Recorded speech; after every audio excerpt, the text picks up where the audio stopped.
ಹಸುರಿನ ಬನಸಿರಿಗೆ ಒಲಿದು ಸೌಂದರ್ಯ ಸರಸ್ವತಿ ಧರೆಗಿಳಿದು ಆಹಾ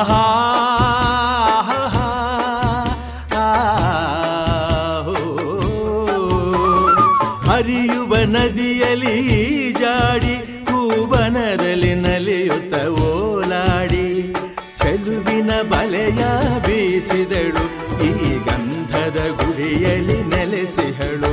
ಇದು ಯಾರ ತಪಸ್ಸಿನ ಫಲವೋ, ಈ ಕಂಗಳು ಮಾಡಿದ ಪುಣ್ಯವೋ ಆಹಾ. ನಾವಾಡುವ ನುಡಿಯೇ ಕನ್ನಡ ನುಡಿ, ನಾವಿರುವ ತಾಣವೇ ಗಂಧದ ಗುಡಿ. ಅಂದದ ಗುಡಿ, ಗಂಧದ ಗುಡಿ, ಚಂದದ ಗುಡಿ, ಶ್ರೀಗಂಧದ ಗುಡಿ ಆಹಾ.